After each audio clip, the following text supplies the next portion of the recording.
Alright, should be live. Hopefully. Yippee! Are we live? My YouTube studio is not showing up. YouTube studio. Thank you. Okay, YouTube studio. Welcome to the stream. Anyone in here? I think Janak was waiting earlier, but then that was before I forgot to update the thing. So let's put on something a little peppier. That's Assassin's Creed. Hold on. All right, it's gonna ping. It didn't ping last time. It's not gonna ping in the Echocraft chat. It's not. Okay, hold on. I'll throw the link in a few places while we wait for maybe some echoes as well to get in here.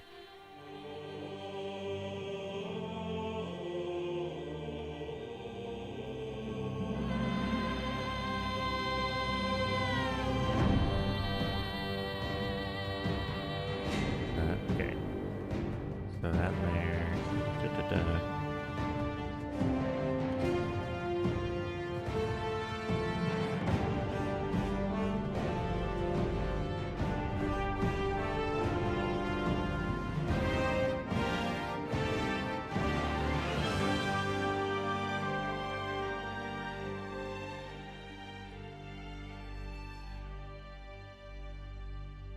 Okay, Janak's up. Hello.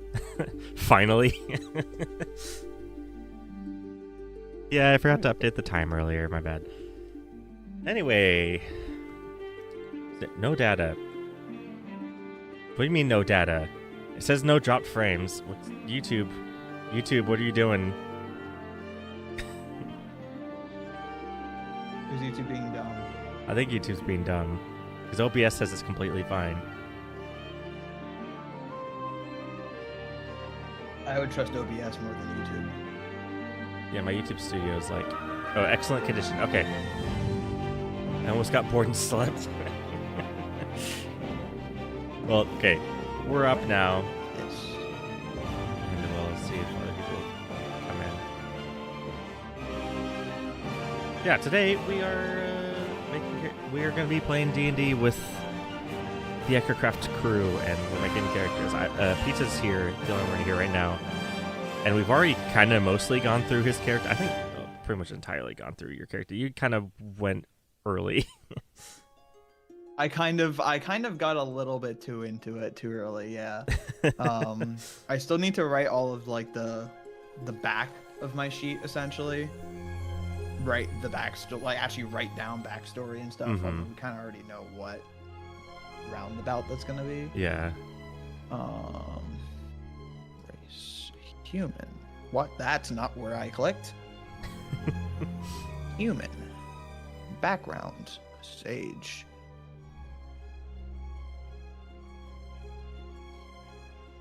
Yeah, long time no see. Oh, hey, Hey, Martin. How's it going? I also need to make my spell sheet. That would be helpful. Yes, that could work. Yeah. Those of Baldur's Gate 3 music. Yeah. Got some music going on for the vibes. Okay, I'll just have OBS up like that. Just to. Wait. Can I bring the OBS chat back up? I didn't mean to undock it. I never use the OBS chat, but I might need it this time. Oh, why does it do that? Why does it do that? Why do you do that? Why do you do that?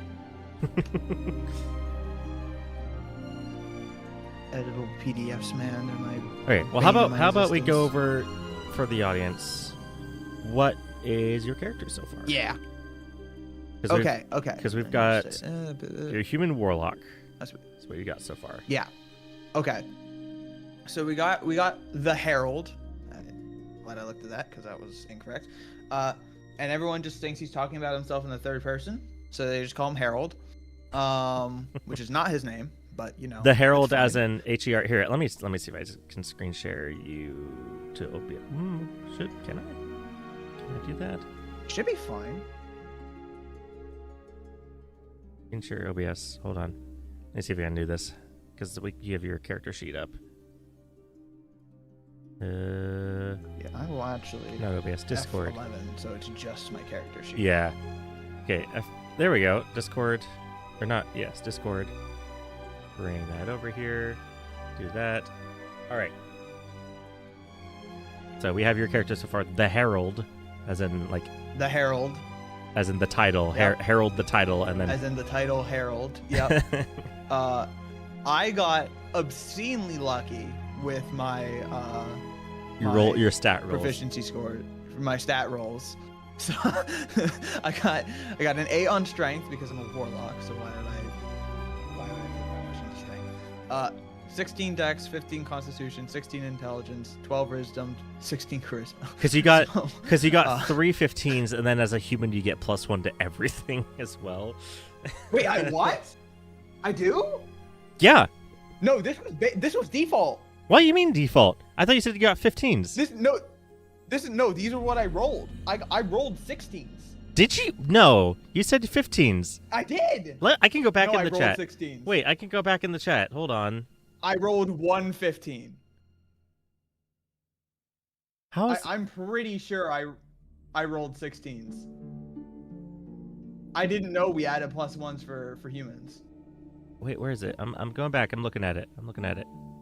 Hold on. Do I get +1 on everything? Humans. Yeah, no, I rolled 16, 16, 16, 15, 12, 8.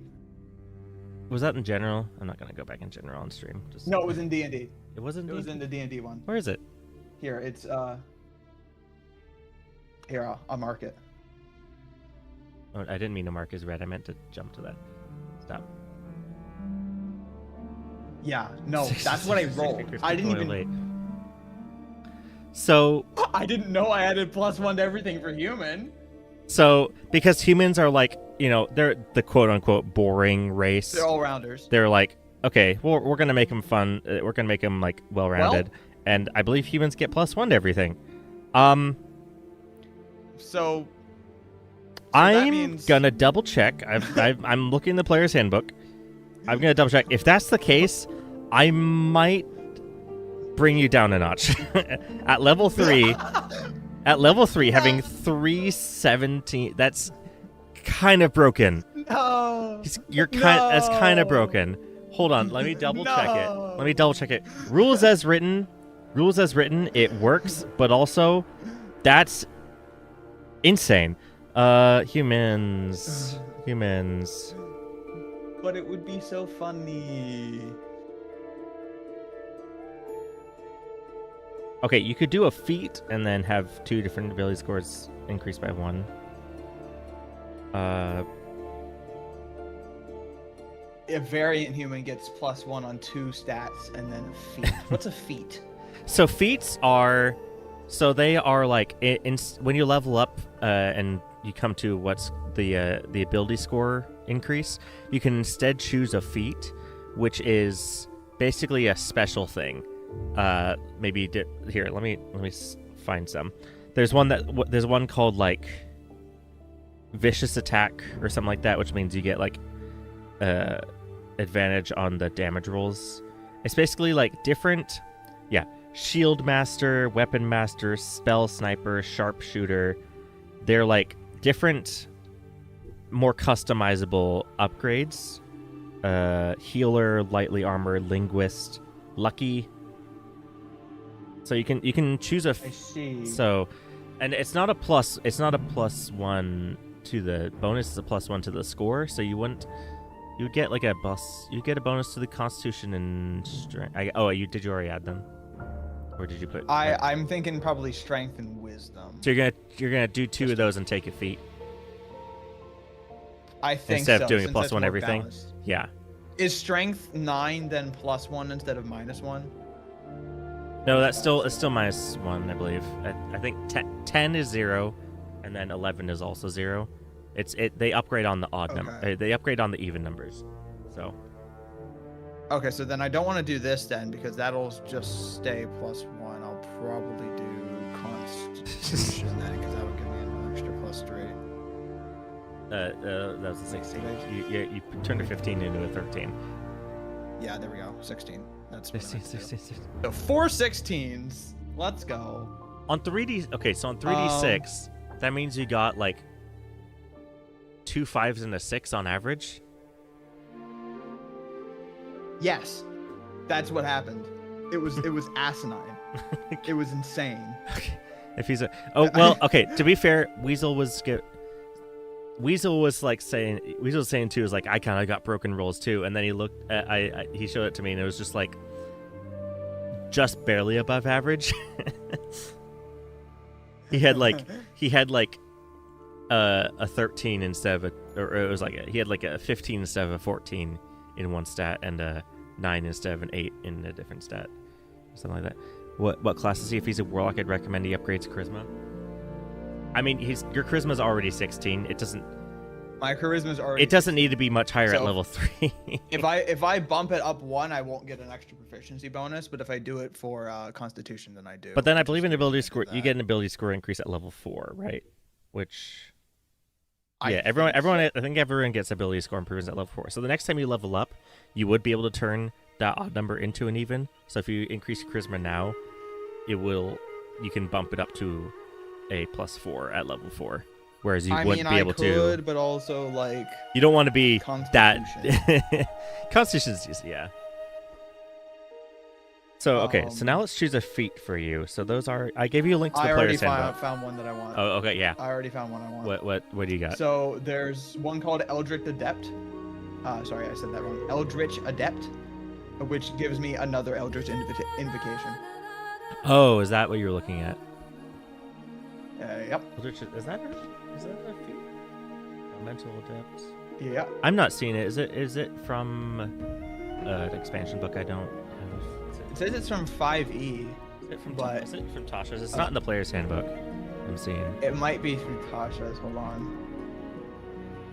Yeah, it is. It's in Tasha's. Let me just pick player's handbook and hit filter and see what I get here. Well, I have Tasha. That's fine. It's fine to use expanded rules. I'm complete. I just wanted to know where I could reference it, because I do have Tasha's physically. I have the player's handbook and I have Tasha's. I'm just looking through. That's one that I like because that's basically just another. Because the Eldritch Invocations don't take up spell slots, don't they? They don't. They don't.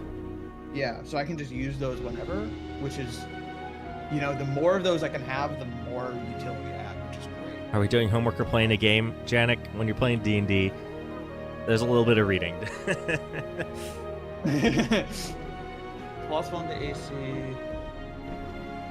We're creating character. Once we actually start playing the game, that's when it becomes a real interest. I mean, I personally like the... Why is that peaking? Why is that...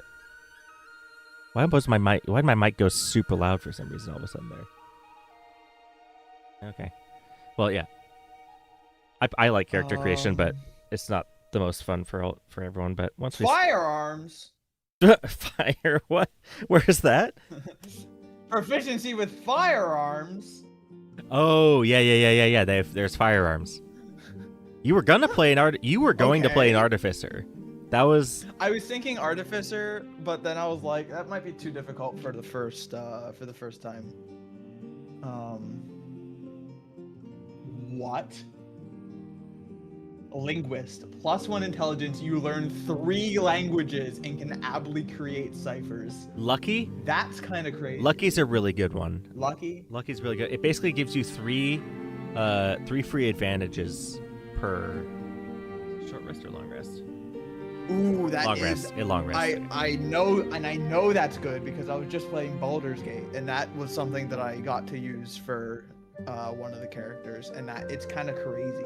Yeah, Lucky just lets you get 3 free rerolls on failed rolls per long rest. I'm just gonna mark the ones that are like interesting, and then I'll go back through it. You get the ability score increase on class level 4, not player level. I guess that's true. Yeah, if you multi-class, that's one downside. But you're not intending on multi-classing, I believe. I mean, it's your first time playing, so it's your first time playing. Multi-classing is going to be out. Yeah, that might be difficult.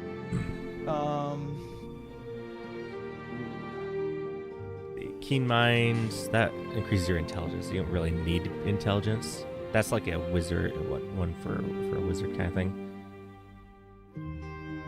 Mage Slayer. When a creature within 5 feet casts a spell, you can use a reaction to make a melee weapon attack. Damage a creature has a contrary on spell. Alright.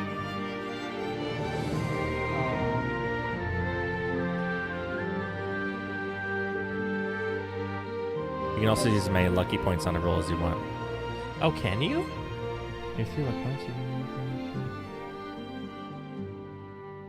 Oh, there's Warcaster too, which is you have advantage on saving throws to maintain concentration and can cast some spells as part of an OA with a reaction.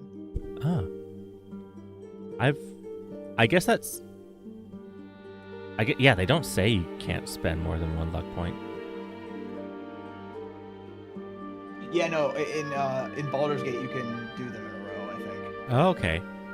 I think that's one of the things that's just like, I might it's be not in the wrong. rules, so it's you know, technically you can. Technically,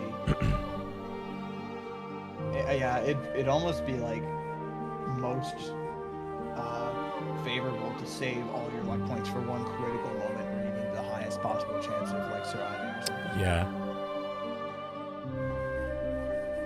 Oh, close quarters grappling. You're probably not going to be grappling very much. You're probably going to be stabby. Hold on. Oh, skilled is a good, just a Actually, good, I'm- well-rounded one. You get 3 proficiencies.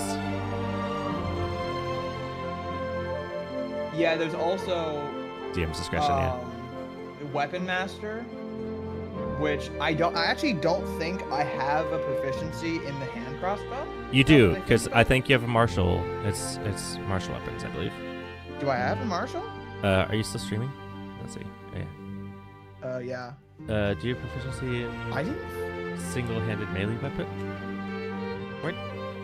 A lot of people get proficiency in martial weapons. Do warlocks not? I don't think warlocks do.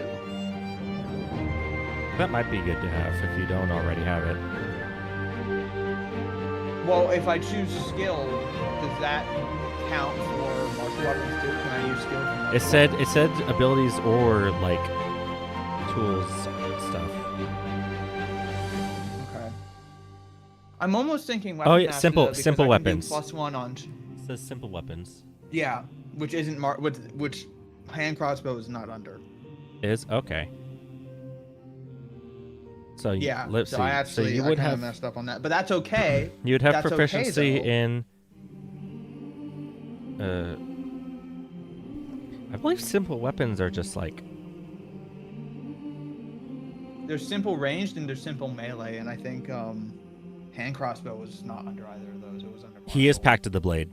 He is Pact of the Blade warlock. So does Pact of the Blade give you more stuff? It only gives me proficiency in the blade that I summon. Right. Okay. So I'm almost thinking, but I wouldn't really use the 4 other weapons. That's the thing. But I really want that hand crossbow because it's super freaking cool.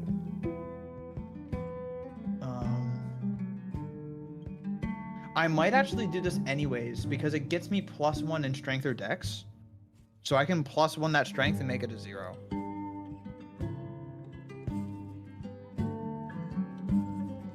Which I'm just trying to would find. make me not have disadvantage on anything. Just trying to find where it says simple weapons. I think simple weapons is just. I mean, I might be wrong, but Simple and martial. Most people can use simple weapons for proficiency. These weapons include clubs, maces, other weapons found in the hands of commoners. Martial weapons, including swords, axes, and polearms, require more specialized training. So...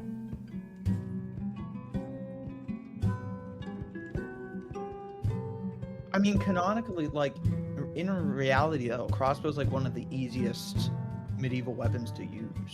So, thing is, like, in I the don't know player's why- in the player's handbook, it's just not. It's not listing. Oh, simple melee weapons. Oh, simple, martial. Oh, okay, yeah, it is listing. So, yeah, hand crossbow is martial. You wouldn't get advantage in it. To use to home rules. I wouldn't get an advantage, but it wouldn't disadvantage me either. So you could do a light crossbow, not a hand crossbow, which is better in every way. Actually, I don't know why you would use a hand crossbow. I guess the light crossbow is two-handed. Yeah, so two-handed, so you wouldn't be able to dual wield with the blade. That's what. Okay, so it depends on if you want to be able to drop the blade and bring up the. Which as a pact of the blade, you can vanish and summon your weapon at will. It doesn't take an action, right? Yeah, so that's okay. So you could get it out there, and then two-hand the What's the crossbow. price difference between a hand crossbow and a light crossbow? Light crossbow is 25 gold. Hand crossbow is 75 gold.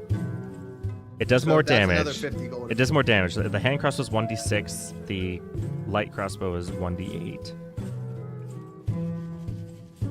But it's got larger range. It does more damage. You just have to have it two-handed. What's the range? 80 320 as opposed to 3120. All right, we're going with that.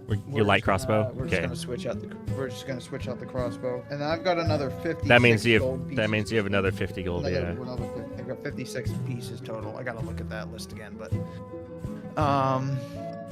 so let's switch this to light. Does light crossbow still use dex though? Yes, it's a ranged weapon. Ranged weapons use dex, unless it says finesse. That's what I thought. Okay. So that gets us the. Oh, loading. It's a loading weapon too, which the hand. Okay, all the crossbows are loading weapons, so it's no difference. But loading means because of the time. Oh, you don't have to worry about that. You're not a fighter, so you don't really get extra.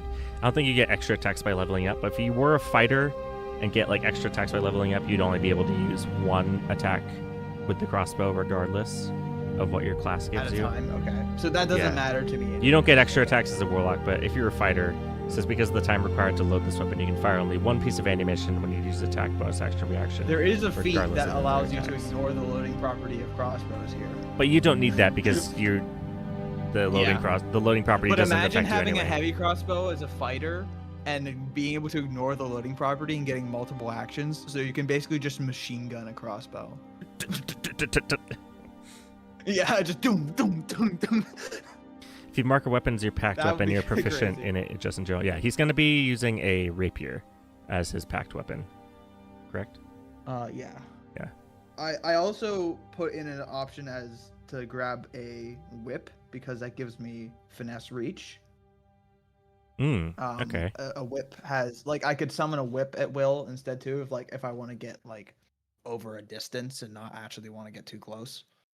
But that's like it Yeah, does I guess you damage, get so most times I'll probably be grabbing because the you can rapier. customize it every time you summon it until you like, unless it's a magic item that you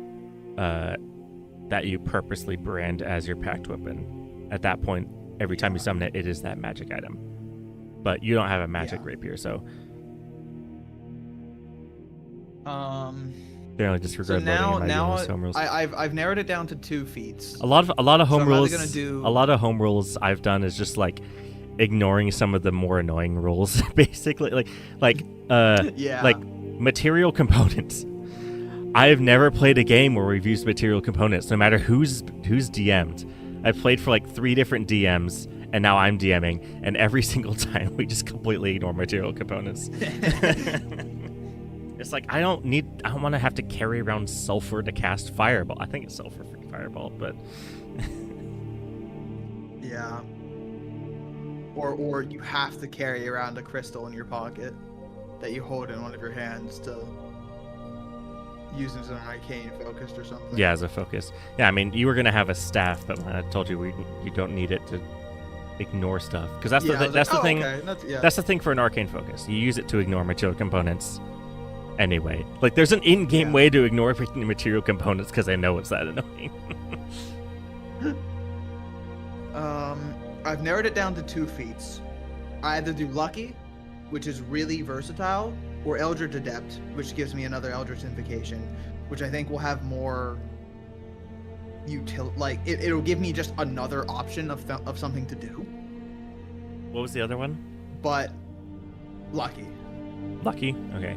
I was thinking skilled. Yeah. So now I'm really thinking between Lucky and Eldritch Adept. Because you can do skilled and Eldritch Adept, unless you don't need skilled to be proficient. What does OBS? Why are you not pulling up the page? Wait, do I get 2? I only get 1 feat, right? You get 1 feat, yes. Okay. Damn it, there we go. But it's any 3 skills So like, I believe you have 2 proficiencies right now, so you can do extra proficiencies. I'm just gonna swap That's this to true, but the what would I screen display. do then? Transform. Reset transform. Okay, now I should be able to swap back and forth between the. There we go. So perception's always good. Insight's always good. So okay, you have deception, history, and arcana. So stealth. Stealth's a really common one. Sleight of hand, if you're trying to be sneaky. If you're not a rogue, maybe not sleight of hand, but stealth, perception, insight, investigation. Those are probably the 4 most common ones.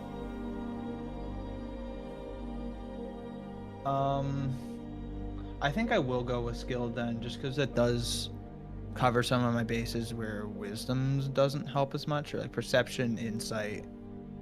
And I think investigation. That'll probably be the 3 I go with. That will help. And those all 3 are your passive ones as well. Like increasing your passive skills, which are pretty low. If you scroll down real quick. Okay. Oh yeah. You have decent investigation, but yeah, you'll increase your passive skills as well, so you'll be able to notice things without having to roll as well. So how does that affect the wisdom? You add your proficiency bonus, so that adds a +2 to all those. Proficiency bonus. Oh, it's +2. Yeah, here we go. So that's 3. That's now 5. And that's now 3. Did you add Wonderful. Did you add your proficiencies with the dagger? Oh, to both your weapons actually, because they're both like simple now. How do you do that to weapons? So under hit. So when you roll to attack, first you roll a d20, and then the number you get there, if it matches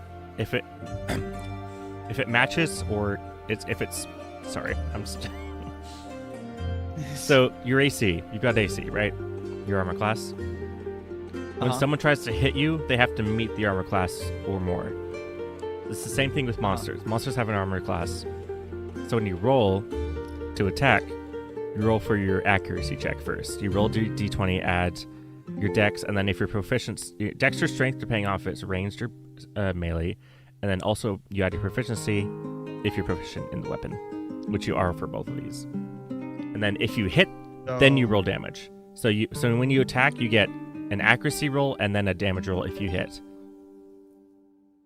So if you're shooting at someone, you roll a d20 and then you'll add your dex and your proficiency, which is your dex is +3. So you'd add you'd add +5. And if you roll nat 20, that's a critical hit, and you roll double the damage. Oh, okay, that makes sense. Yeah, that all makes sense then. Proficiencies. So just single weapons. Yeah, single weapons. And you don't have to put finesse in there. Just mark finesse next to like the weapons individually that are finesse. Yeah. And the dagger does have a throwing range if you want to throw it. So let me look that up real quick. Dagger throwing range is 2060.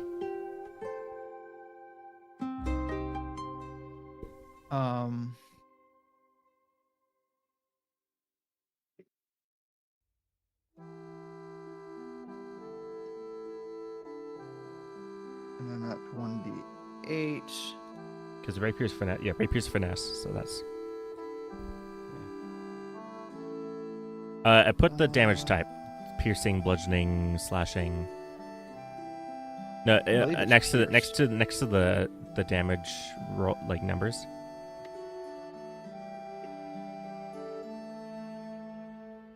Because that does come into play for like stuff like rage. When barbarians rage, they take half damage from like physical attacks like bludgeoning, piercing, slashing. Is a crossbow also piercing, I believe?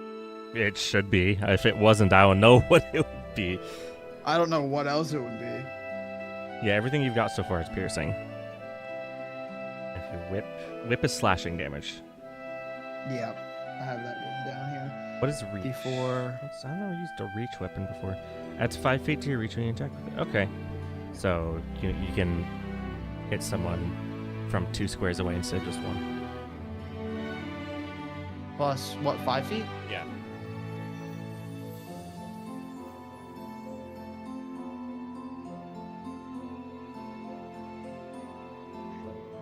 Yeah, I think I would probably do that, like, if I don't want to get, like, if there's, like, something I don't want to get too close to. You can also reach with something like a pike. That's a heavy weapon, though, so, and I don't think you have the strength to I want to make use of the dex, Actually, you're not smaller, you're not a small creature, so actually it doesn't matter for a heavy weapon. So heavy armor you need the strength to wear, but heavy weapons you just need to not be like a goblin size, and you can use it normally. So having a -1 strength proficiency won't. It will affect. Well, okay, it will affect the accuracy roll because you would roll strength to hit. So yeah, that's the thing. I wanted to keep that accuracy roll bonus. Well, it's a bonus to accuracy and damage. So, for example, with your rapier, it'd be 1d8 plus your dex piercing damage. So okay, so it's 1d8 plus. So you add your dex. 3. You add your dex/strength to the accuracy roll and the damage. Gotcha. So that covers that, I think.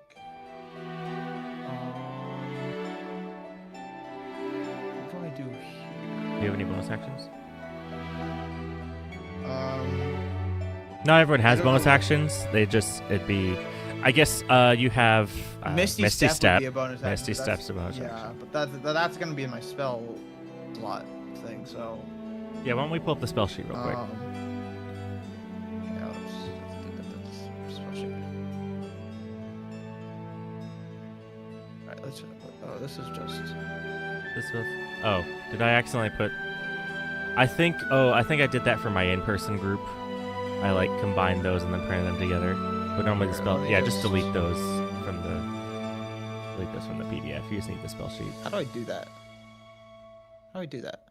Hello? I don't know. I do it in a program, but you're just opening it up through Chrome, I think, right? Yeah. Document properties. I don't know. Oh, just pull up the sheet. Yeah. Spellcasting class. What, Warlock? Is that what it's asking me? Yes. Spellcasting ability. You're a charisma. I put CHA. Okay, CHA. So that means spell save DC. So your spell save DC, I believe, is 10 plus. Yeah, 10 plus your charisma. So what's your charisma? Plus 3? My charisma is plus 3. Yes. Yeah, 13. And then the attack bonus is that plus your proficiency. So that's 15. Okay. Or spell attack bonus. What's that DC spell attack bonus? So hold on, sorry. Your bonus should be a plus number. So it should just be plus charisma. Oh, okay. Or it might be charisma. And I'm looking that up real quick. I think it's charisma and proficiency you add together, and that's what that is. That'd be 5. Yeah. Your spell save DC is if you cast, like, say Fireball. If you cast Fireball, it requires a dexterity save for people to dodge out of the way. They have to match your spell save DC in order to dodge it. Martin, if you're still watching, if you know what the spell save stuff is off the top of your head, because I don't. Spell attack is 8 plus proficiency plus your charisma. Oh, spell attack. Spell attack bonus? Or the spell save DC?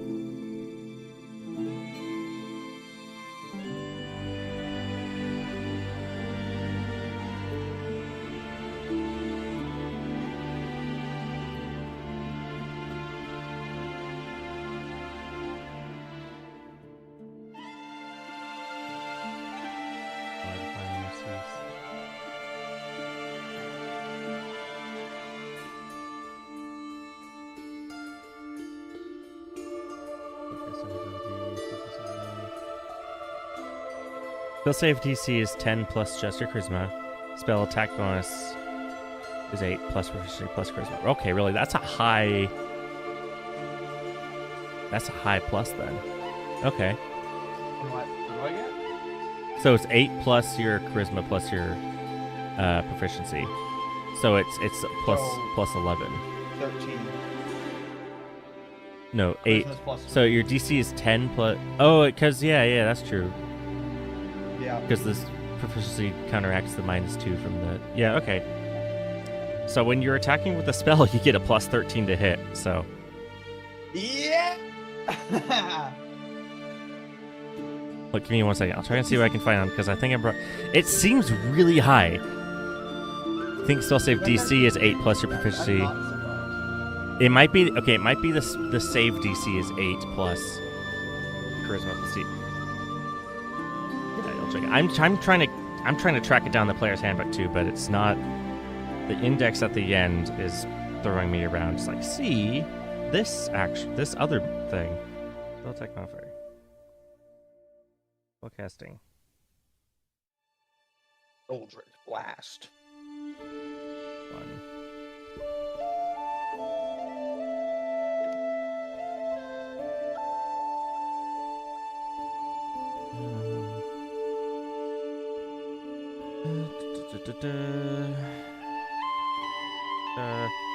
Saving throws.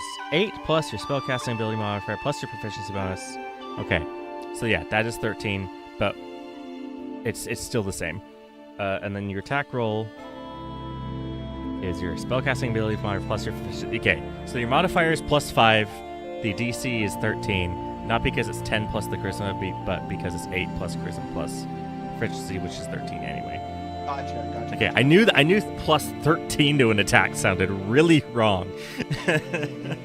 +5 is still kind of goated though. I'm happy with that. I mean, it's the same as your other weapon, so it's you're on par accuracy wise with your spells and your weapons. Yeah. So this has spell levels, but that doesn't really matter for No, it doesn't. get the same amount of slots. The only time I can think it would matter is some spells become more powerful if you upcast them. If you upcast them. Yeah, just list them under their spell levels anyway. But yeah, just otherwise you generally ignore them as a warlock, because you just cast them at the highest level every time that you have available. Okay, I'm just gonna go in order.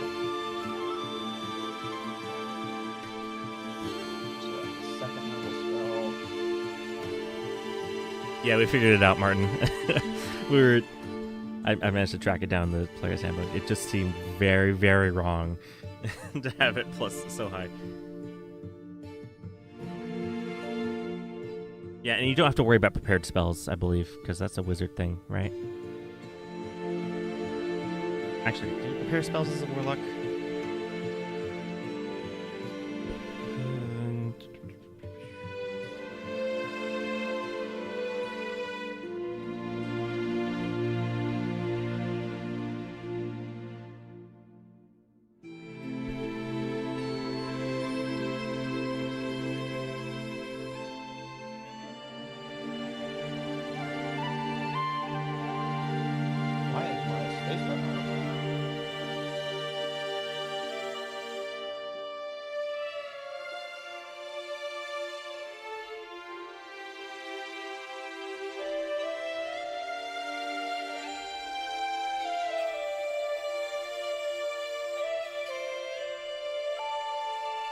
Yeah, I don't think you prepare spells as a warlock. I think that's just a wizard thing.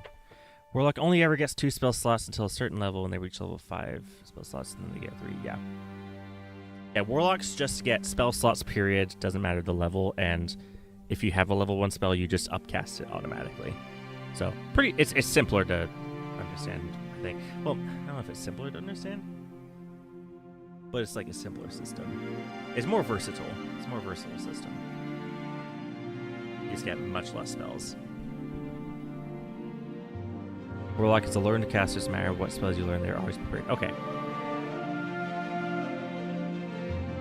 So, you put the descriptions in there. Might be worth it just to put the names of the spells and then like bookmark the spells, the spell rules. How do I do that? Like find the page on D&D Beyond, whatever, and just bookmark it.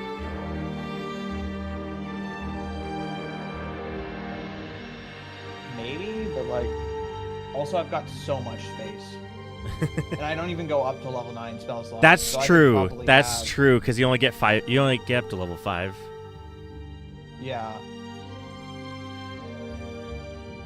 Yeah. So yeah, you can make your notes I'm probably the way you want. Yeah.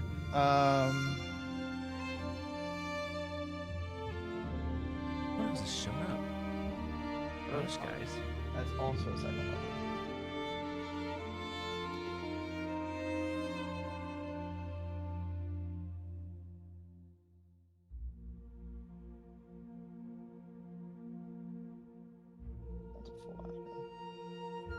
That's true. Yeah. And, as an upside to low amount of spells, you get them back on a short rest. Yeah. Which is kind of big.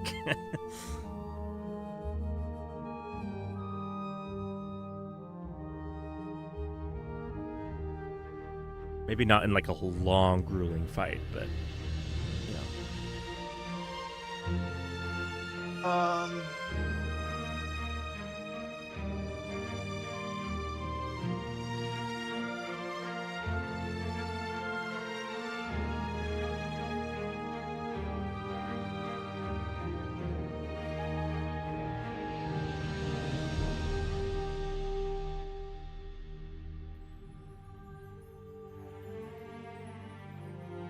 Okay, that's Earthbind. And then we got Invisibility. You do technically get level 9 spell slots, but that's through Mystic Arcana, which is a high-level Warlock thing. Okay. So a Warlock ability gives you level 9 spells, but like as a like an ability, not a spell slot thing. What is Greater Invisibility? I believe it's invisibility that doesn't go off when you attack. And also is much harder to detect. I can look it up real quick. Anything that the target is wearing or carrying is invisible as long as it's on the target's person. I always thought that's just what invisibility works anyway. Yeah. I mean, oh yeah, it just says it doesn't. So greater invisibility, you can attack, but it only lasts a minute. Regular invisibility lasts an hour, but it ends immediately if you do an attack roll, deal damage, or cast a spell. Okay, so you can concentrate and just keep it up when you attack. Yeah, but it doesn't last as long enough. So in short case scenario, in like combat scenarios, greater invisibility will help. Whereas the base invisibility is more of a like it's more of long term go stealth people. Or whatever. Yeah. Trying to utility spell. Normal invisibility is a utility sort where greater invisibility helps you in combat more.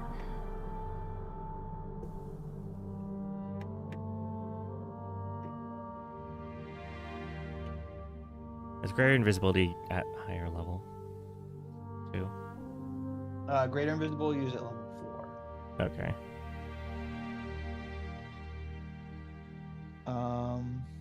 Misty Steps. Misty Step. Also a level.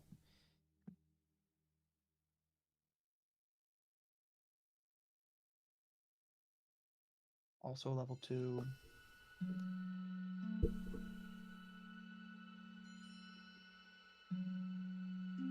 And this one's a bonus. This one's a bonus action, not a real action. Yeah, that's another house rule I'm doing, Martin, is if a spell takes a bonus action to cast, I don't think it should negate, like, an action spell. It's like, if they specifically say, hey, this takes the bonus action, you know. I think rules as what you're rules saying as is written is I could go invisible, cast Misty Step after that. no. It would still drop invisibility because of the way invisibility is explicitly written, but Okay. it's just rules as written. You can only cast one spell per turn, and I think if a spell says you can cast it as a bonus action, I think it's better that you can do that. But if you can't, I think it's fine not to be able to cast 2 action spells per turn, but some are like a lot of the bonus action ones I think are utility as well. Also, I'm realizing that none of the. I'm just gonna.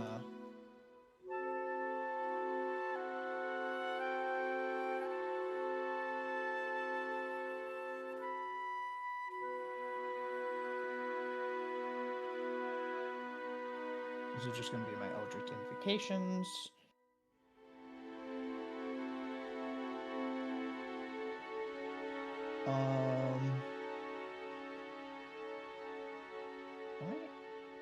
Sometimes it just doesn't let me. So Armor of Shadows creates mage armor at will.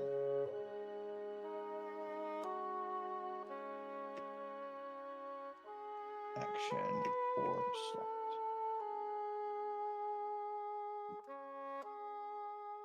Misty Visions. Doing it again.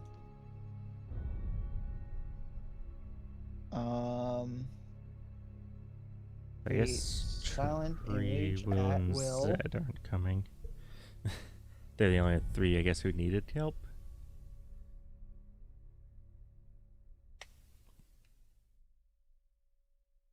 Yeah, Misty Visions. I keep saying Misty Illusions. As long as they can cast a spell as a bonus action, they should be able to. First, if they get a Quicken spell, I'd let them cast 2 fireballs. Oh, yeah. Actually, yeah, because Quicken spell's a sorcerer thing that lets you just cast a normal spell as a bonus action, correct?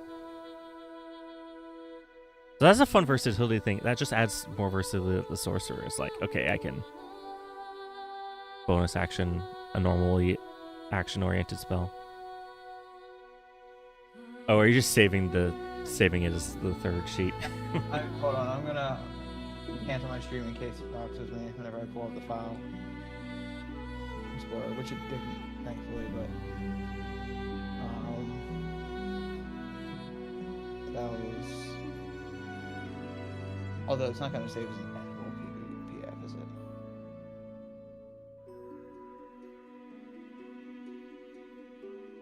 I don't know. It should be able to. Unless you're just doing it through, like, Chrome or whatever. Yeah, that is what I'm doing, but let me see if it works.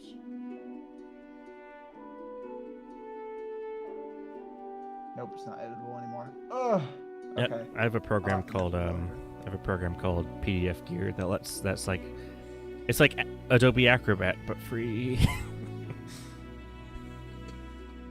I'll have to do that later. For now, because I don't want to give Adobe money that I don't have to. yeah, true, agreed. I like giving Adobe money. Not usually my favorite thing to do. Baldur's Gate 3 allows you to so do it, so I for sure let my players do it because rules is written in for 5e are kind of stupid at times. I mean, hey, Baldur's, if they like change something for Baldur's Gate to make it more fun, like that's official, right? That's official alternate rules. Yeah. Let me look at the list of stuff. So, because I got 56 gold pieces now. Yes, you I do. still have the money.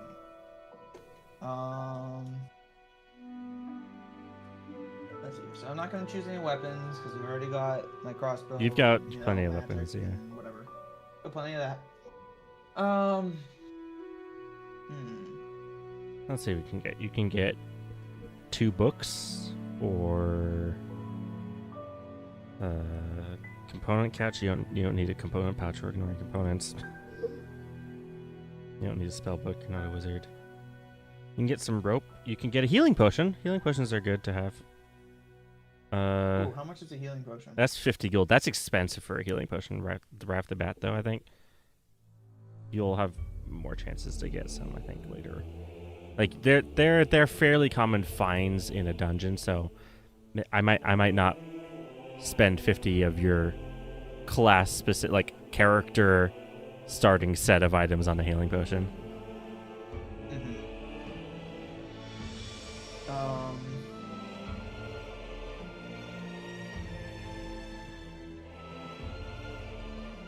Titans are good for like climb. They're like you've played Peak, right? Yeah. So Titans are good.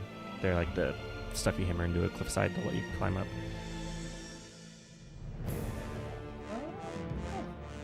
There's also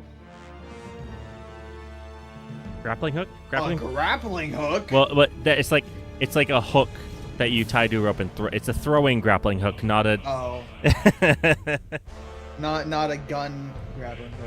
It's a hook that you then tie to the end of a rope and then throw. Dang. Okay. Well. Even my air healing potions are really going to keep you case, map, or death. scroll. Yeah, I guess that's true. What is that? Cylindrical leather case can hold up to 10. Could buy some holy water. I don't know why I need holy water. Okay, so it's a cylindrical case, like a scroll case. Gotcha.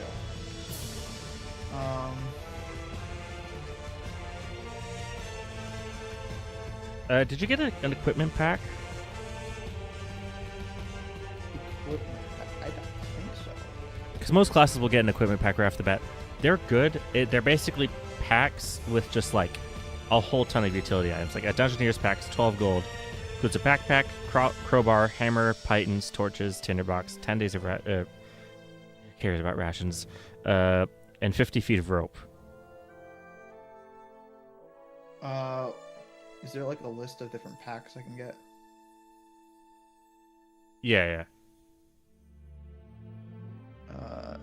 So there's a burglar's pack, diplomat, dungeoneer, entertainer, explorer, priest, or scholar. Let's see. So explorers and dungeoneers packs are, I think, the two basic ones. Like, backpack, bedroll, mess kit, tinderbox, torches, rations, 50 feet of rope. Scholar's pack, you know? A book of lore, a bottle of ink, an ink pen, 10 sheets of parchment, a little bag of sand, and a small knife.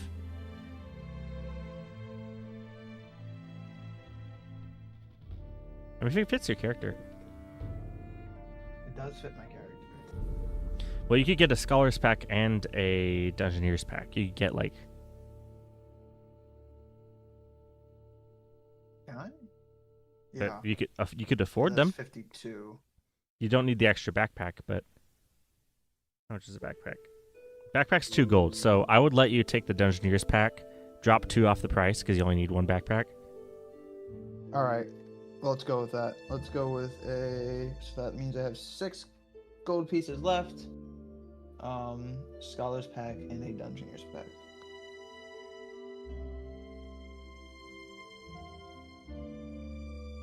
Maybe a bedroll, because I guess you don't technically have a bedroll yet. That's 1 gold. Unless you plan on sleeping on the ground.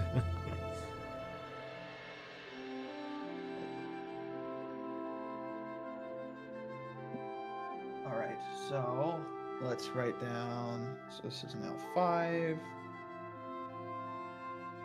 Equipment.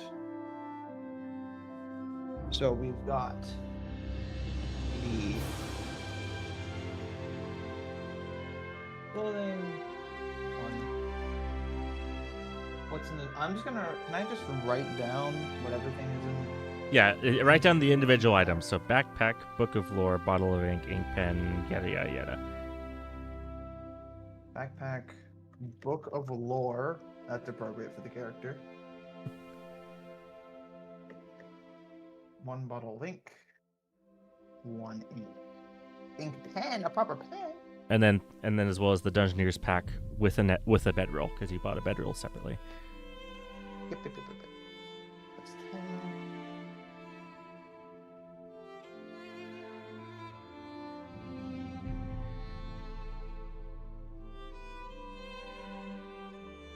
Small knife. 1. Dungeoneer's pack. Crowbar. Yippee-ki-yay. A hammer.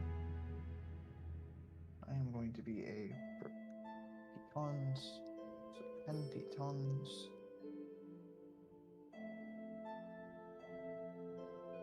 Torches. 10. Tinderbox. 1. Rations. 10 of those. Not that I use rations anyway. I have not played with a DM either that has ever used rations. It's one of those things that's just like, if you want the level of realism, sure. There's the rules for it, sure. But yeah, if you want to ignore it, it's also really easy to do. If you want to focus on the adventure and the story and not, man, I hope I eat tonight. If you want that level of realism, go for it. But I hope I'll have food to eat tonight. Am I going to have food to eat tonight, sir? Alright, so we got that. So that covers that. So class features, that's where you'll probably start throwing in the I'm not sure if you probably don't have a whole ton of level 3. Well, go ahead and list like the basic stuff and then the stuff you've gotten. So like Warlock, Pact Boon. So like, let's see. Yeah, so Pact of the Blade Boon, your Great Old One stuff, like the Awakened Mind, all that.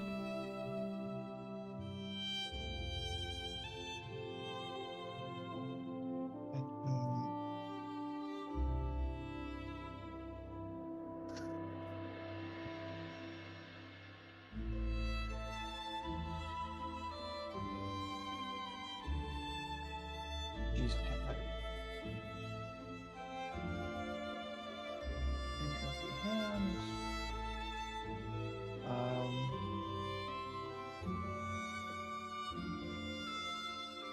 On vacations. Yep. I love On myself some vacations. on vacations.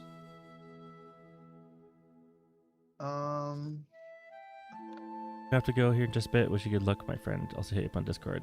Say the channel I've been posting my camera. Okay, sweet. Thank you. Yeah, so we'll be doing a one shot. Just that we've got like a whole.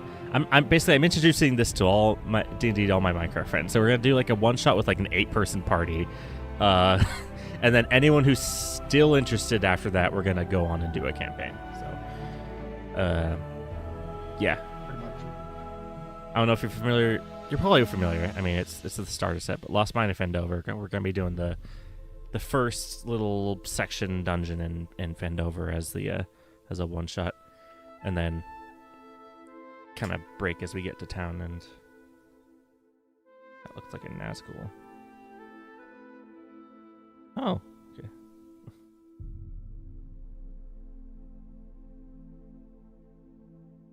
The Okay. Cragmaw hideout. Yeah.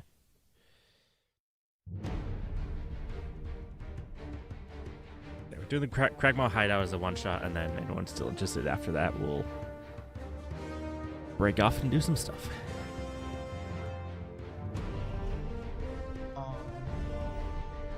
So the rest of this is just backstory notes. Yeah, that's all flavor text. You don't need it, but it's fun to have. I have. Oh, you've got some stuff. It's 32 height. I have some stuff. I also have.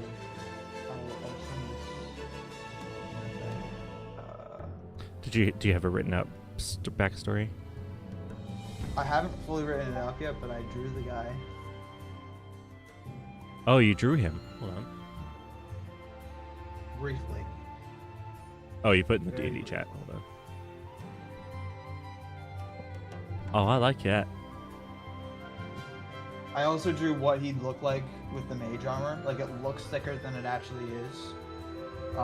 It's very thin because it's magical material. You can make it thin and still structurally like intact. Okay, so you're like stylizing the mage armor instead of just being like kind of a shimmering force field thing. Yeah. Yeah. And I also made it like headcanon. It kind of looks like fencing armor, since he's mostly going to be using a rapier. Okay. So it's got like the mesh on the front, like fencing equipment does. Okay. Window. Kind of like.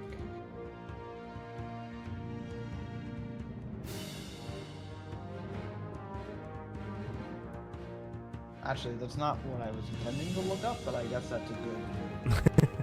I guess that's a good. I guess that's a good visual, actually.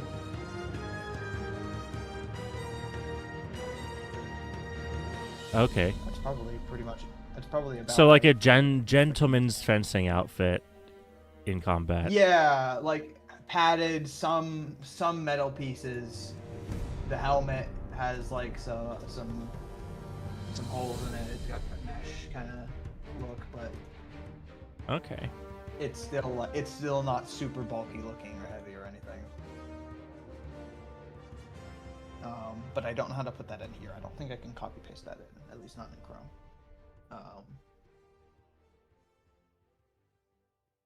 You've got. Have you seen Rise of the Guardians? Like the DreamWorks, like I did. the hair looks like pitch black. It does. It does kind of look like that. I was just trying to slick it back a bit, but it does look like that.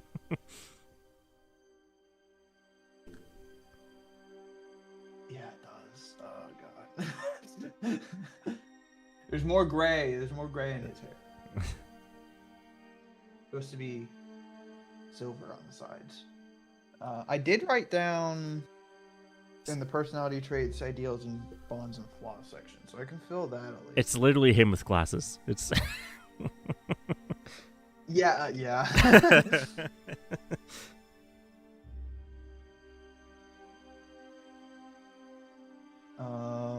Except Pitch is like pale and stuff. I mean, you're a warlock. You could maybe be like kind of a darker, kind of like vibe. Like you've got like the warlock vibe anyway. Yeah. I don't know. I'm not trying to make you become pitch black, but You will be pitch black. Goo, is that the great old one? Great old one. Yeah.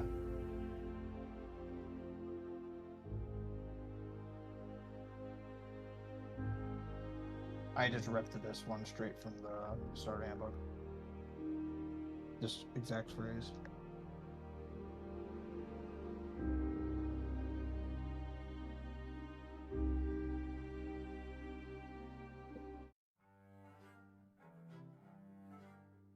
Actually, I'm gonna alter this.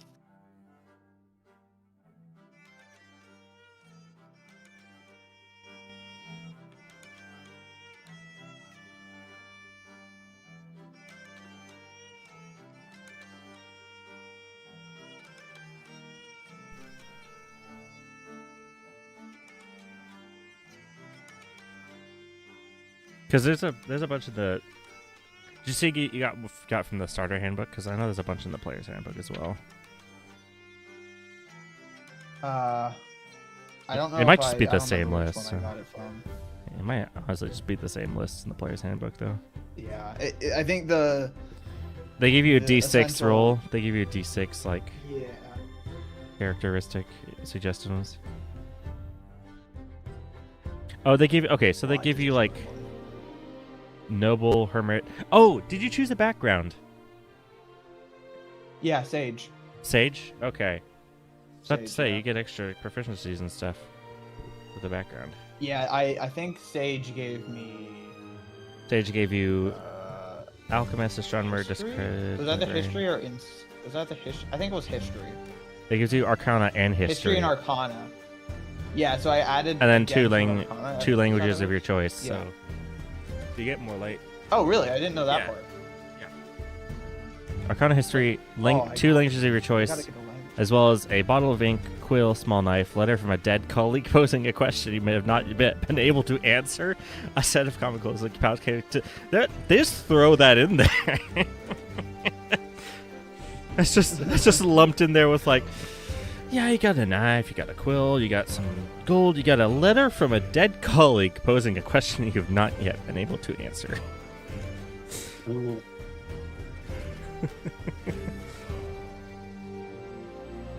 Alrighty then. Of course, that's completely optional, but it's just so funny how there's just like, yeah.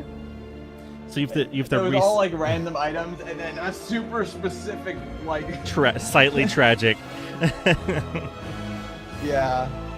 Okay, so you get the researcher feature, which means when you attempt to learn or recall a piece of lore, if you do not know the information, you usually know where and from whom you can obtain it. So like a library, secret. So it basically means like you can kind of naturally be better at learning things. Like you know where to look for information, and you can find stuff easier. Not necessarily like connected to a role, but like it's more of a role play feature.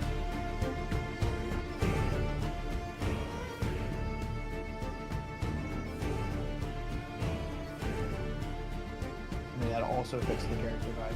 So that's just something I need to keep in mind. Like that's something I need to. Yeah, I'm just. There's not like there's not like a mechanic behind it. It's more like me as the DM needs to keep that in mind and like, you know, give you more options. So I need 2 new languages. You know, deep speech. Yeah, that comes with the Great Old One. Okay. I learned the speech by default because I have to be able to communicate with my patron. Right. Okay. You only get common as a human. I think so. Let me look that up. Halfling. Human traits. Languages. You can speak, read, and write common and 1 extra language of your choice. So, okay. So you get 1 extra language as a human, and then 2 as a researcher. So you can choose 3 more languages. I think Elvish. I'll choose Elvish. I feel like that makes sense. I'm also going to choose Celestial because that's for Celestials.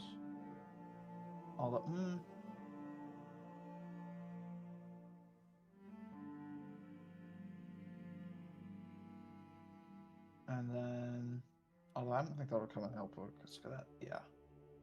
Maybe something like Goblin, like maybe like some enemy language that you would be able to use to like get information in a battlefield. You still get 1 more. Yeah.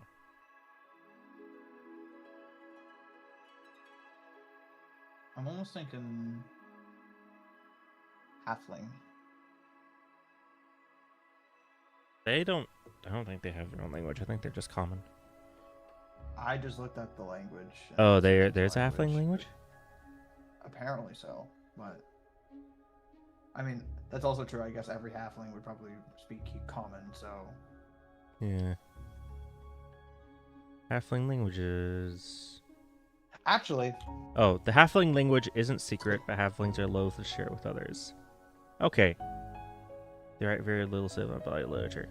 So yeah, you could learn halfling. It's just it wouldn't come in useful as a researcher because it says halflings don't write very much in lore. Oh. It says Hobbit. It says halfling has very little written thing. It's just. So like you'd have to know the language to be able to like. So, like goblin would be good like in a utility sense in surviving, but halfling, as a researcher, probably wouldn't make the most sense. Mm-hmm. Yeah. I'm almost. I'm almost enticed to pick like Sylvan or Primordial. Sylvan?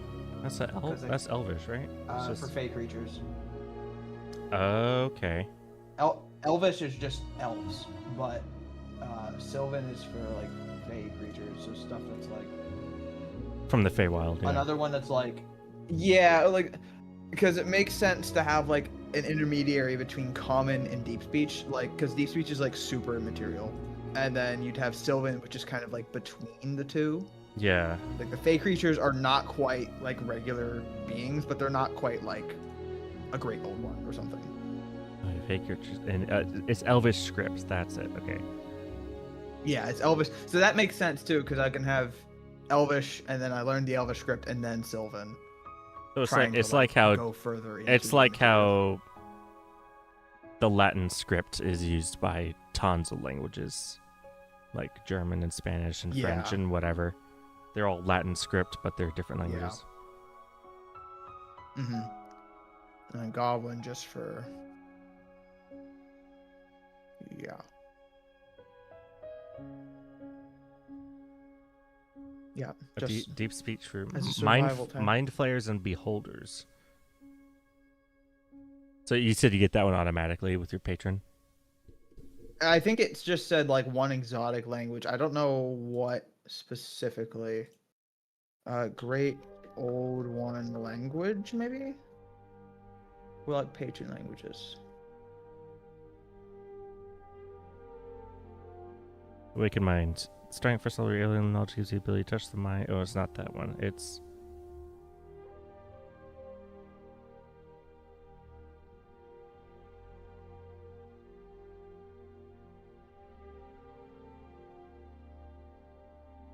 Although I guess if I also have... I guess it doesn't really matter. I'm looking at the list because it has a list of typical speakers here, so... I mean, it's not going to be Draconic. Celestial might make more sense, actually.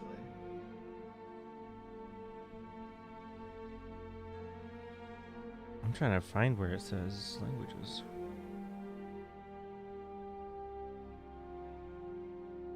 Or maybe I misinterpreted that. I might have misinterpreted it too. I'm fine with just getting rid of it, because it's not like... Because also the patron would communicate telepathically anyways, so it's like... Mm-hmm. Not really relevant.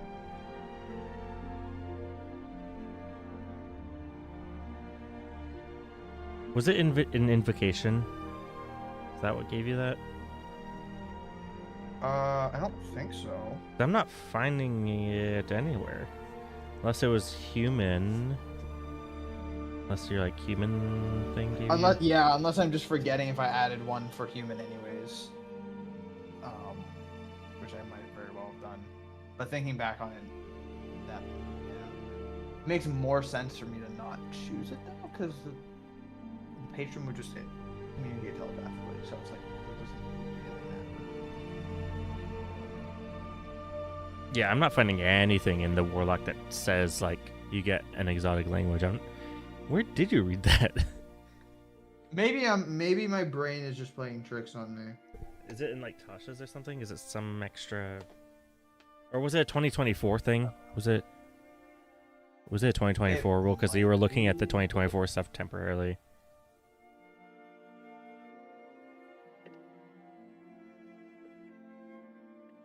Or patron.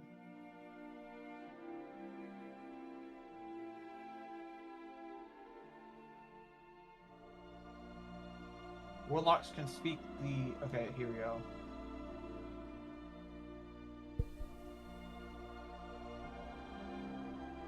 Yeah, was it a 2024 thing? Warlocks can speak the languages of their patrons as well as... This isn't like an official source though. I don't know what this is getting this information from. Can speak the languages of their patrons as well as any of the most common languages they are familiar with. Abyssal, Celestial, Infernal, as well as Draconic. Let me look up the 2024 rules.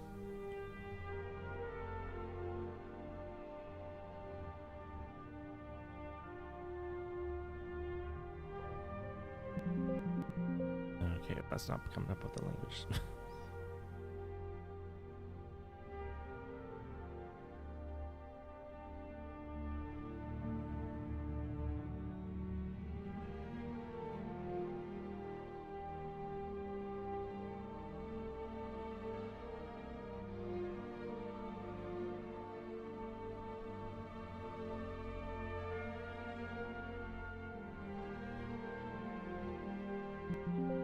Yeah, I'm searching language and it doesn't even come up when I'm looking at 2024 rules, which is weird.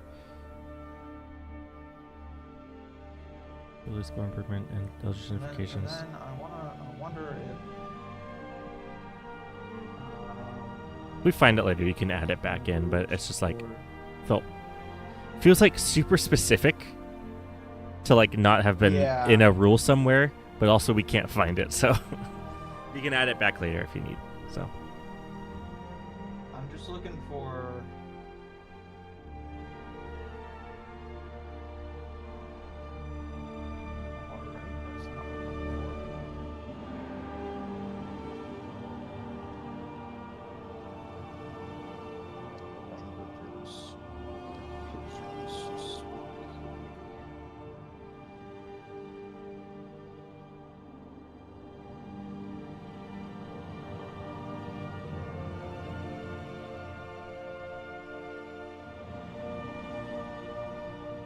Oh, that's just Lovecraftian lore. That's not what I'm looking for. my patron is Cthulhu.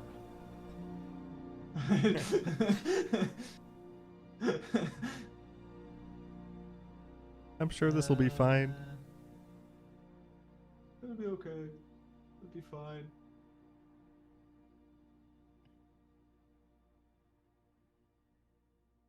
A celestial might work better for that, because then we'll just. Well, I will say, not going into spoilers, but Sylvan would match up pretty well with what I had planned. Okay, let's go Sylvan. And we can say you kind of learned it like Through learning Elvish. I Well- kind of just like extended that. well, I'd say kind of like subconsciously. Like Okay. We'll just roll with it then. we'll That's roll fine. with it. Yeah. We'll just roll with it. That's fine. Well then, so that's.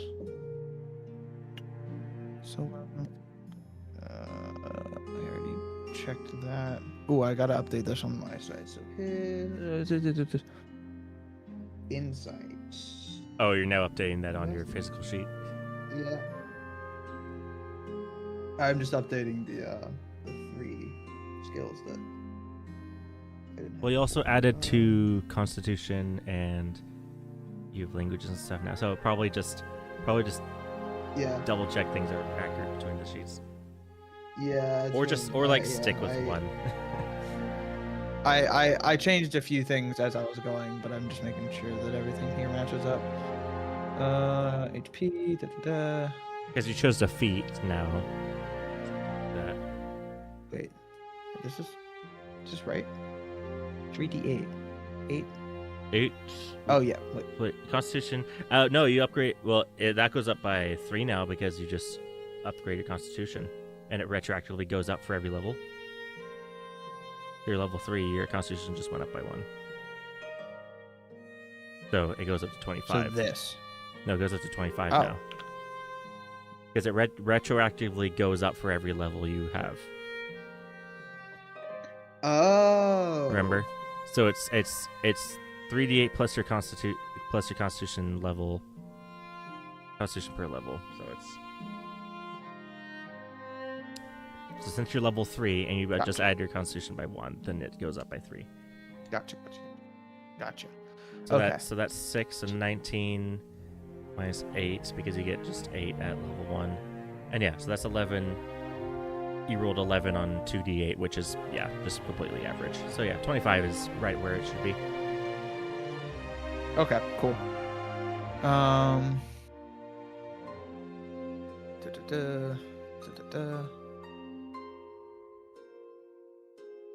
Goo variety.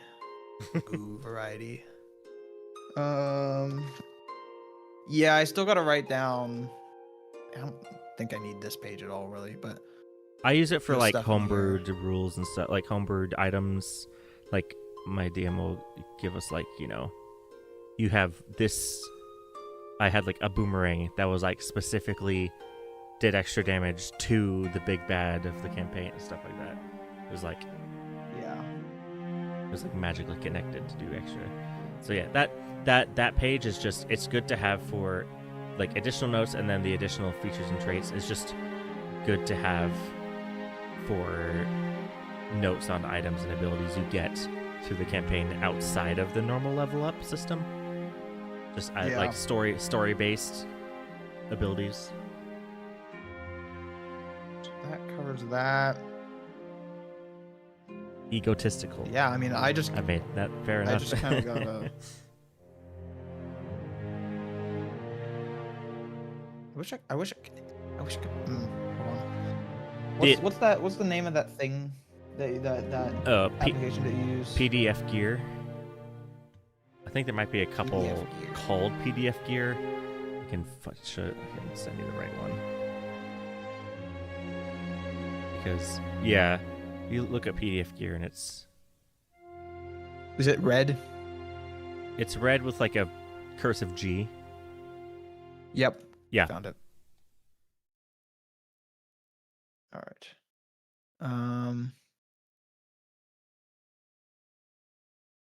I'm just gonna. This is not a black carrot sheet.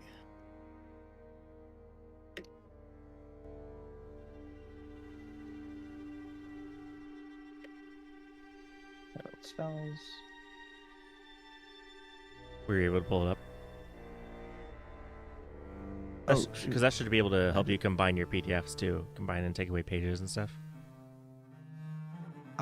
It did not save my progress. Everything's gone. Well, we have the stream. You have the stream. You can look back and at least reference everything. Yeah, I can copy everything over later. God damn. Okay. I freaking hate PDFs. This is why I never use PDFs. Alright, well, that's fine. That's just dandy. Absolutely wonderful. So that's there.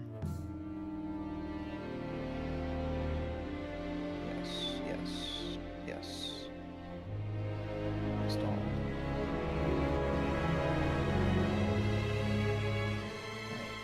Discord, can you? Hello? I don't know why Discord is like making more. Discord's being weird. Yeah, everything's broken. But that's okay. I'm just gonna put that. I don't need them on there.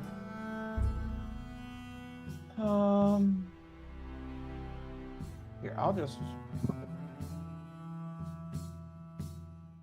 grab a couple pictures of this. I think I was doing it through my character sheet through Chrome for a bit. The reason I downloaded this software, it was because it did that to me. It wiped my page. It wiped my character sheet. Yeah. And so I was like, okay, I'll get a program that's dedicated to this. And it's worked for me fine since, so.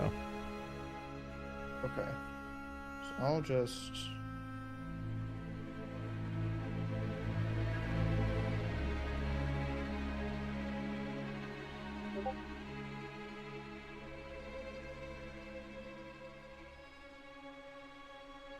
There you go.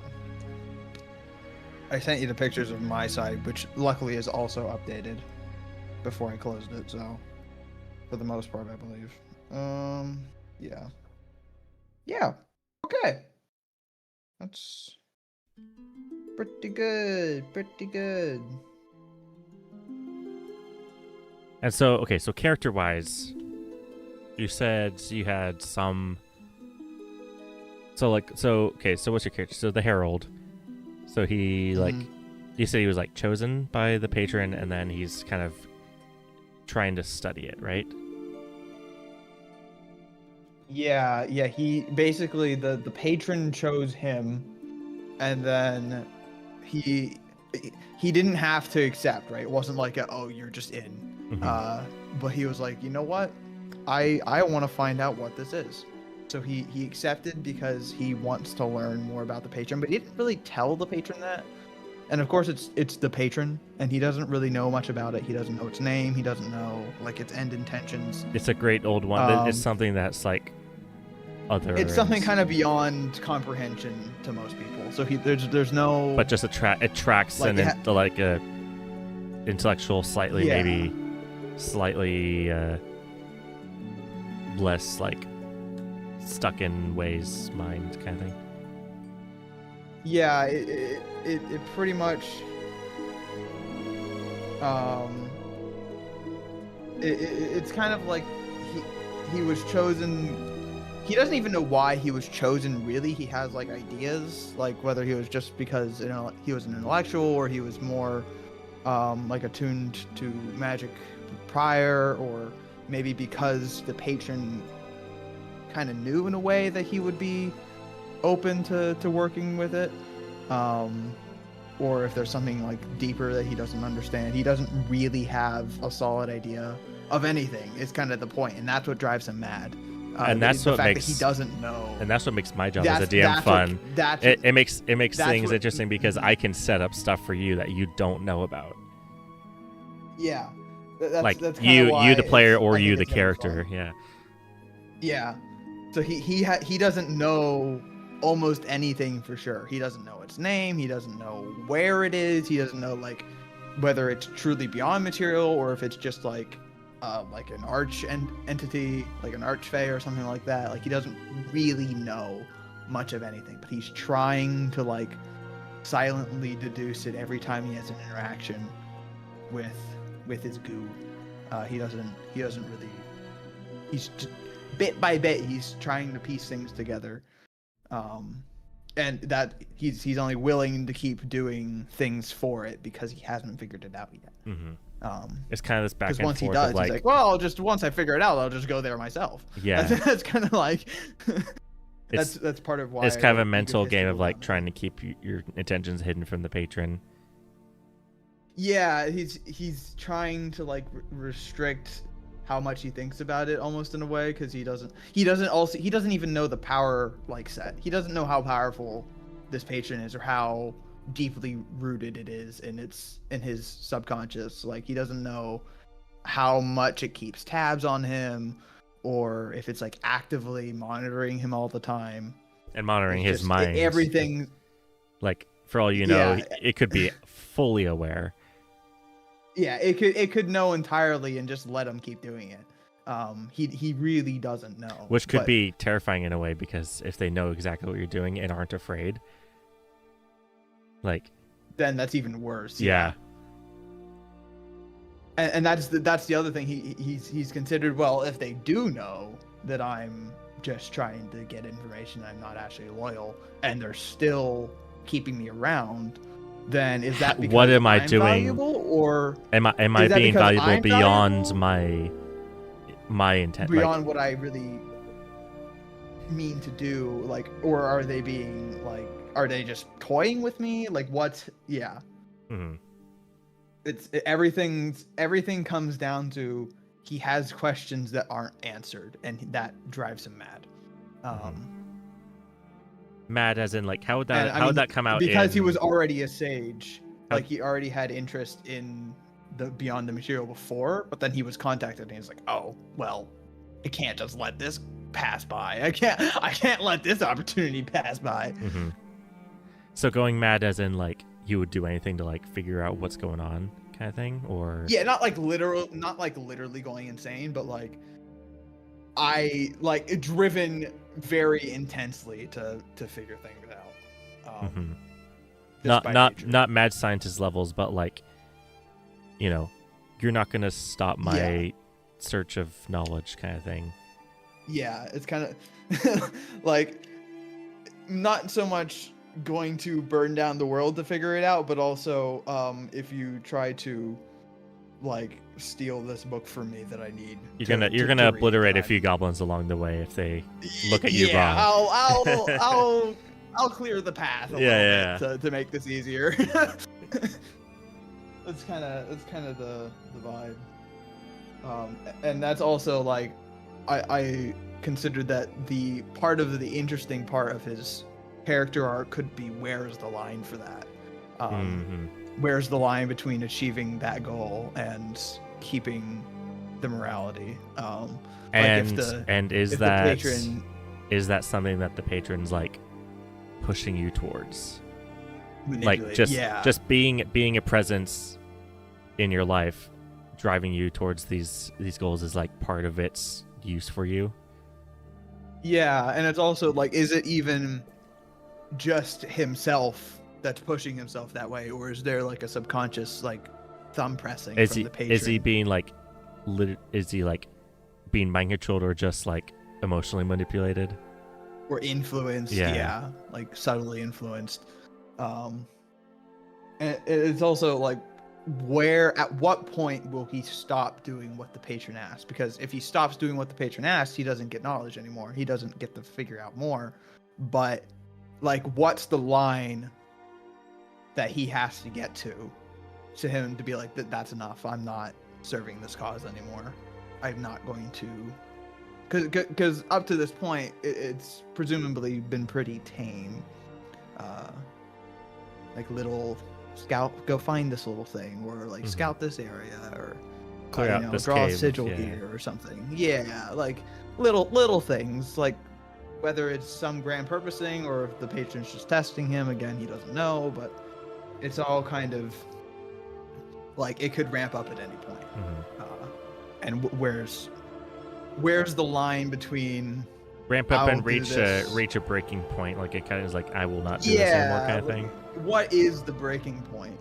I mean, that's a question I don't even really know what I'd. I guess that's whatever you throw at me. I have to figure that out. Don't worry, I'll make things complicated for you. Oh, great. I love emotionally complex moments. I'm so excited to have to use empathy. Dang, crap. Why did I do this to myself? And improv them in character. That's what I struggle with sometimes. That's another thing. Like some people do a voice, some people just do their normal voice, some people do like an accent.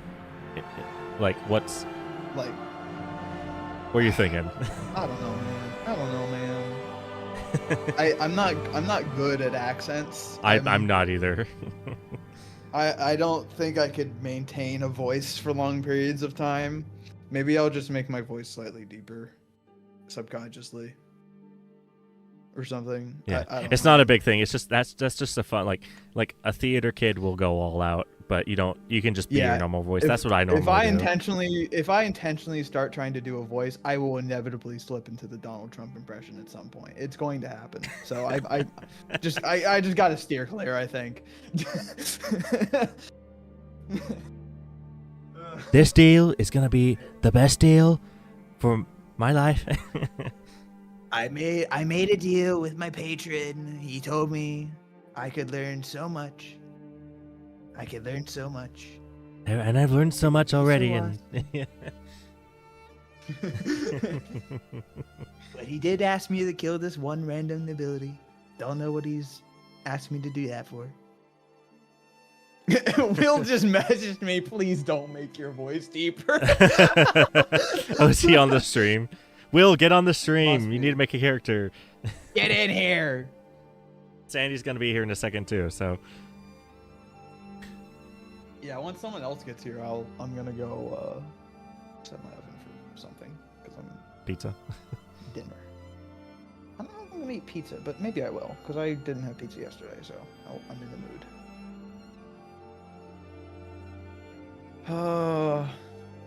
Yes, and then oh boy, how do I even? So now my brain wants to like, how would I even make an artificer character? Because I don't know anything about an artificer. So you still don't want to do artificer at some point? I do want to do it at some point because I think it would be a ton of fun. That's one thought I had, is like maybe like after like the breakaway from the patron, like maybe you could like. Artificer could be like you could like switch classes kind of thing. That's something like I haven't fleshed out because I lose some of the magic ability, right? Like if you break from the patron, you lose your pretty much all your magic. Yeah. But at that point, it makes sense if I have the knowledge of the beyond the material that I could like find ways to exploit that and just build up to it. So that could be a fun thing, like obviously not set in stone, but like if we do, because I know we talked about like, having you break away from the patron at some point and that could be like the next step is like, okay, this is something you choose to do and choose to dedicate yourself to. That's Yeah, like, I'm not bound by it, so I can manipulate it to however I want. mm-hmm. I mean, I did just Google Artificer so I could look at some of like the details on it. That's it's in Tasha's. I think I sent you. Did I send you the PDF for Tasha's? I don't know if you did. I have it there's bookmarked. one. I'm not going to look at my bookmarks in case I really, dox myself, but really makes sense to me. Artificers are mad inventors, pioneers of unexplored spaces who harness magic as if it were merely another natural force, which is just like what my character objectively wants. I love this Dragonborn sorcerer sticks out to me every time I go past it. It's like, it's just a super cool portrait. Oh, that's cool.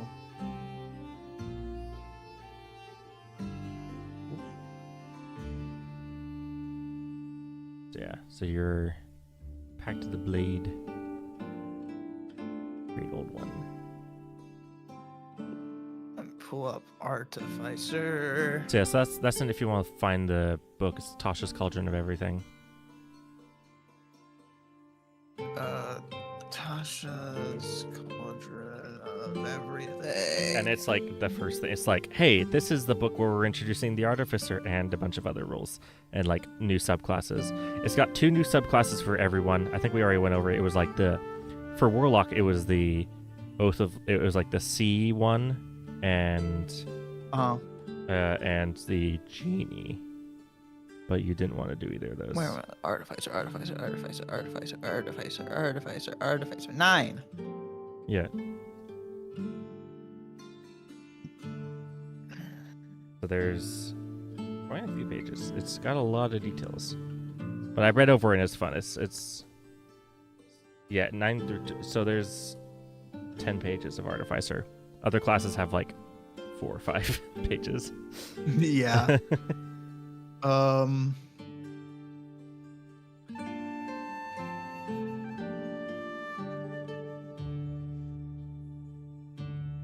Yeah, the Fathomless and the Genie were the 2 new subclasses for that one.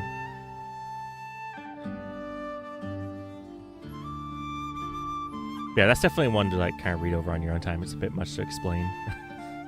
But I was able to read through it and like get it pretty well. It's also like, how would you transition that? Would you just basically delete the spell sheet and like how would it go from whatever level Warlock I am to level 1 Artificer, or whatever level I was at before? Probably whatever level you're at before, like just for the sake of like HP and stuff at that balancing, point. Yeah, for the sake of balancing and and plus like everyone else will like be kind of rewarded for sticking with the class where you wouldn't, kind of thing. Magical tinkering. Yeah, this is interesting. So that's a possibility as well. Because it also makes sense, like if he's learned enough to feel confident where he feels like he can abandon the patron and lose that power, he's probably learned enough to try to exploit magic and like infuse magic. Yeah, he will have been experienced enough with magic that then infusing magic into items will not be a large step. So probably it wouldn't hurt things like lore wise to just go to the next level Artificer. It honestly it makes sense for me for him to want like character wise, for him to go from I'm just trying to learn things to okay, now I want to try I've to learned exploit things. magic. I've learned things. Now, my how do I put benefit. them in action, and how do I be creative? Yeah, with how it? do I actually make use of this? Mhm. Like how can I change the way that magic works to get my end goals? Which is, I think it's an interesting idea. Oh wow, armor. Oh, these are all the Yeah, the subclasses. interesting. So it's like All the one's subclasses. the alchemist or whatever. It's like a potion maker, which I'm surprised wasn't actually a subclass before. They gave that to the artificer. It wasn't like something that they gave to like the wizard Oh. or something like that, like a brewing class. Like they haven't had one until they gave Interesting. it to artificer because it's like the sciencey class. What if when your invention armorer, classic artificial logic right there. What if when your invention goes explosively wrong, You're inside of it, yeah. Yeah, I read you and Iron Man. I read that Twitter text. I was like, that's fun. Proficiency with heavy armor. Oh, that's cool. I like that. I think proficiency with heavy armor means you don't lose stealth checks with heavy armor. Yeah. Well, disadvantage on stealth. So Interesting. the homunculus servants are fun. I think I already told you about those. But they're like robot. Yeah. They're like magical robot like companions that can be like animal shaped or they can be teapot shaped. Something like that. Yeah, this has like Steel Defender, Medium Construct, Armor Class 15.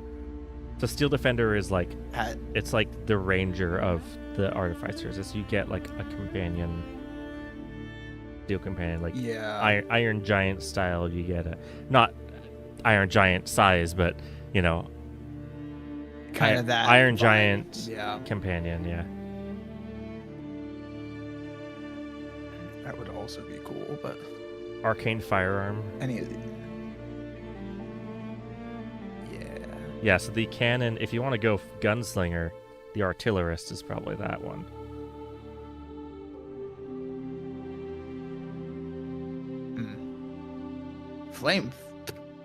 Flamethrower. Yeah, that's I guess just part of fireball. that's part of the artillerist. Yeah. It's like you can create a. You can see the image of the guy's got like a cannon on his like Yeah. a dragon cannon. me when I pick up a cannon and just use it. Cannon on wheels? Nah. Well, it's like I'm gonna pick it Mulan. up. It's Mulan. It's like the handheld It's like a hand cannon. cannon. Yeah, hand cannons. Except they usually had like stocks to like push up against your arm a little bit, but that would not be easy to like aim. That one that was in that picture. Interesting. Oh, very, very interesting. Where's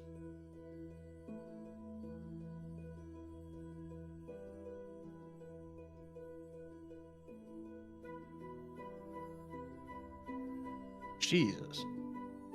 I just scrolled down a little bit on Google and I saw YouTube D&D shorts 1 week ago. I read 1,793 artificer subclasses. What? Oh, it's all homebrew subclasses. Okay. They had like submissions for homebrew subclasses, and they like chose which one was best. That's crazy though. That's oh my god, that can hurt my brain.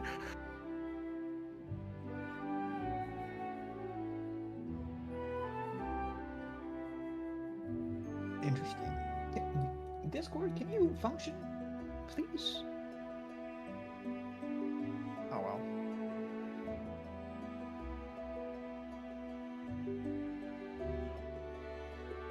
So we've got. Yeah. So are we missing anything with you? That's what I'm trying to I'm trying to think if we're.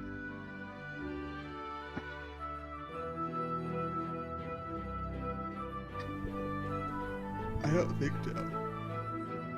We got spells, we got your background, we got a feat, we got a ton of stuff.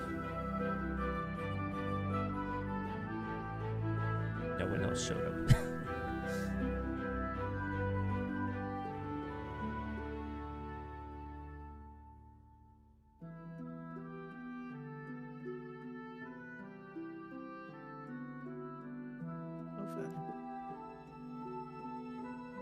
Four 16s is crazy. I'm actually like.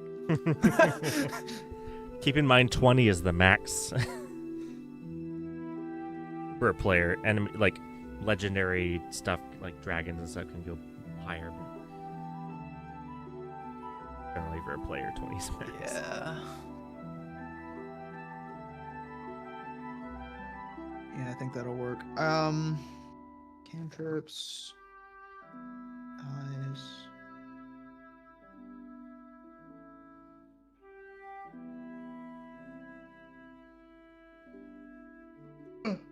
I haven't thought of any backstory prior to contact with the patron though.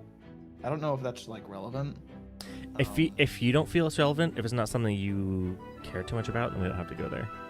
Like it's like you don't need family drama to have a compelling D&D character. I don't think a lot of them do, but like, you don't need like if you're driven by like I just don't think it would fit the storyline. I think it'd just be like a weird insert, honestly. Like so it would be like I need family. I need a tragic backstory for the sake of having a tragic backstory more than actually serving the character. I like where it is right now. So. Tragic backstory. Yeah, I don't think it needs to be like more complex than it is right now. So that's fine. I do want to think though, like, because he's got like the fine clothing. He's well read, but like, he's not nobility. So like, is like just like where is he status wise almost? Like where is he on the food chain? I'm trying to think. Yeah, how that affects his decision. Like did he like you say it was all like where for, did you did say he, you he, say this was all for the sake of like trying to learn, but like could there be kind of an underlying like I want like recognition along with it kind of thing? If it sounds like forced, then we can not go there. But not like, even necessarily that, but just like for context, like where was he? Like where did he come from? Like is he from like a rural area and he just learned and left and went adventuring on his own because it was boring? Or is he like a city dweller? Like maybe he was in like a merchant family, so he had enough to like get started and like learn things a little bit on his own, but then he split, so he didn't want to go into like the merchant business or whatever. Like and like how long has he been following this patron? How long has he been learning? Like some like timeline I think might be a good idea. Or well, okay, actually I think this could be relevant. What characteristics would have piqued the interest of the patron to choose you? That's something we could talk. That's something that could be relevant. I don't know. Because as personality wise, at least combat wise, you are very like.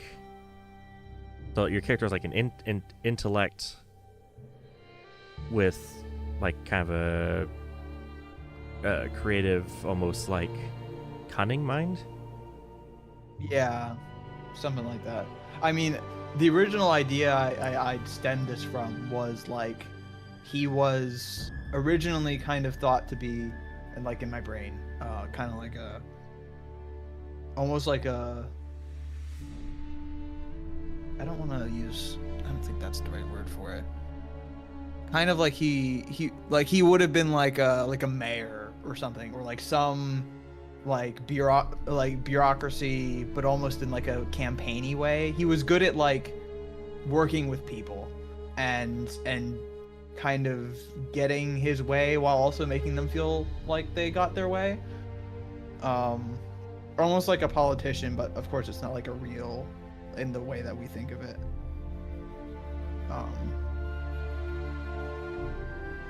Where that was his strength, was like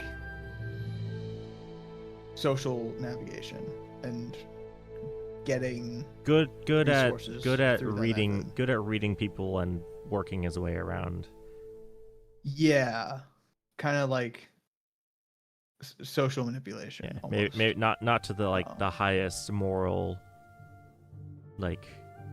Yeah, he is neither like super evil about it. He's not malicious. He's not malicious, but he'll use like he's not gonna psychological stick tricks. to like a. Yeah, he will play some tricks to kind of progress the plot per se. Yeah, and that works. That works I guess with what I was thinking. Of Yeah. Future stuff. I guess it would make sense if Patron recognized maybe part of it was This guy's a innate- problem solver. Like this guy. Yeah, like This guy knows what he wants and he yeah. knows how to get it. And maybe like a mix of that and like, oh, there's some innate magical ability that could be harnessed with some additional power from a patron. Because I don't know like what the extent, because I know in D&D there's like lineages can have innate magical like attunement. Mm-hmm. But I don't know how much that really ever pops up. And human I know doesn't, for elves like, that's common. Yeah, elves have like Fey ancestry, so they like they can't be charmed or put to sleep, stuff like that. But humans, I don't really think get any special racial stuff like that. They're more like you can put +1 in everything. Yeah. Yeah, I guess that makes sense. I mean, I think it would also be notable from the patron's perspective if we didn't do it from like started from a position of authority and just stayed in a position of authority. Like it wouldn't make sense for a patron to see someone who was in nobility and then became a sage and be like, I want that guy. Like, it's not really impressive for a patron. Yeah, I like make more sense if the page. I like the thing. It was like Yeah. this guy has a goal and has ways to reach that goal, and if I can get that level of like discipline and effort for my goals. Goal. Yeah. Yeah. It's like almost like he was in kind of like a mediocre spot before, and then he's like, "Yep, I'm just gonna push for this, and I'm gonna learn." And then the patron was like, "Ooh, learning, you say? I can make you very learned."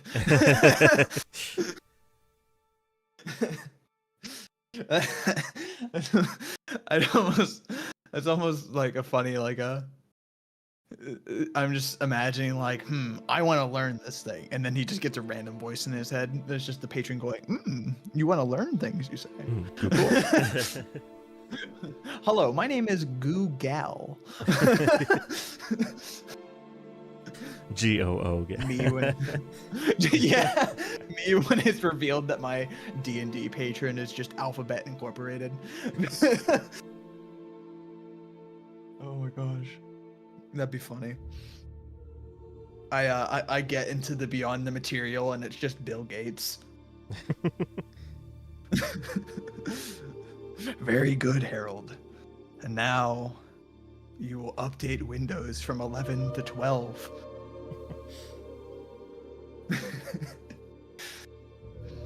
That would be such a fantastic like joke campaign where it's like all of like the upper beings are just like CEOs. CEOs and their followers are like employees. or it's like an AI bubble campaign where it's like you go up the bracket in like order of deities, and it goes from like Slightly above the material plane is like Bill Gates and Google, and then you go one above that and it's like Sam Altman, and then you go one above that and it's Jensen Jensen from Nvidia. It just keeps going. It's like, I make the world that you stand on out of silicon manufactured chips. Yes, and here's the semiconductors. you pass through the processor and then the graphics card and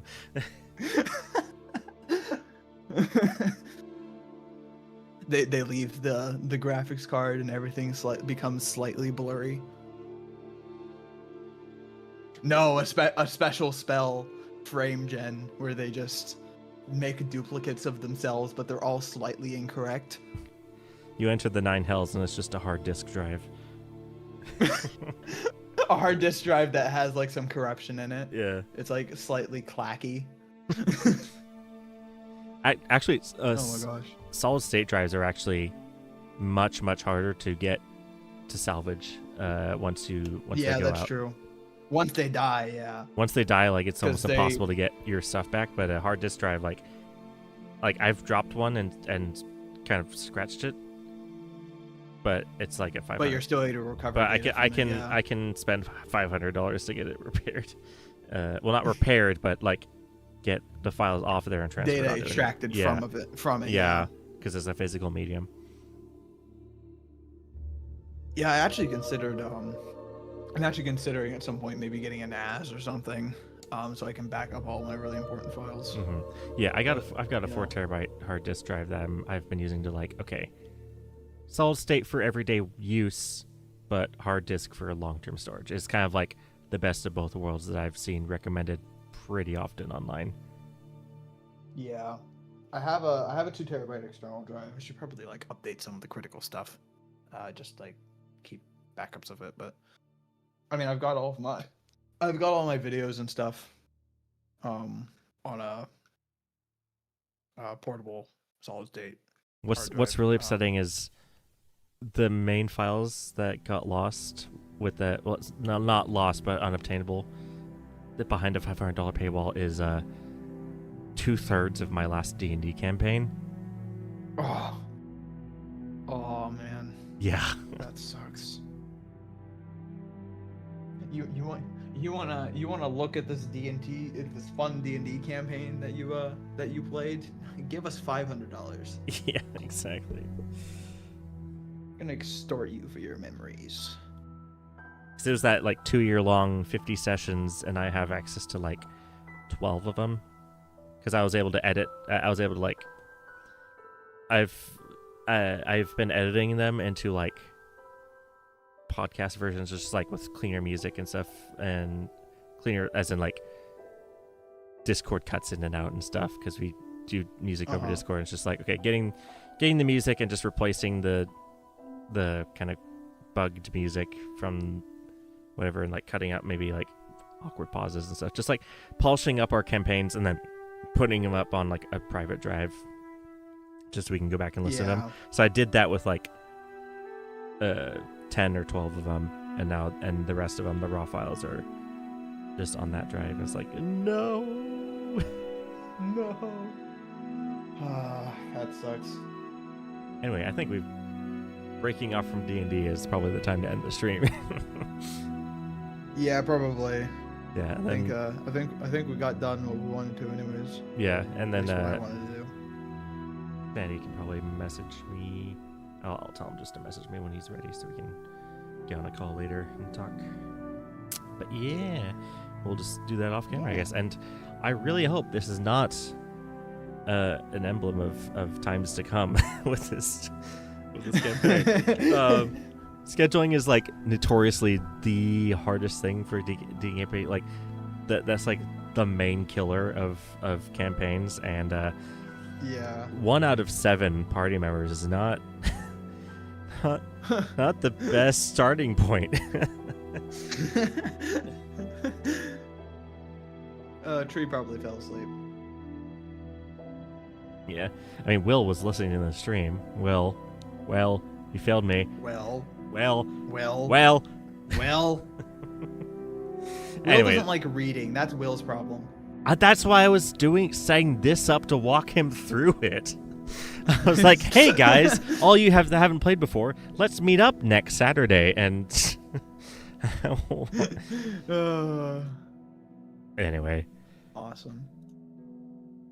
Yeah, and it sounds like we'll probably have a viewer from one of my friends. He's like, ooh, D&D. Ooh, D&D moment? Yeah. Anyway, but yeah, that's going to be the end of the stream, and we'll see you again, hopefully, with a one-shot with everyone having characters and being able to schedule 9 people for 4 or 5 hours at a time. We will work on that. But for now, I'm going to sign off. So, yeah, thanks guys for watching. Enjoy and see you next one.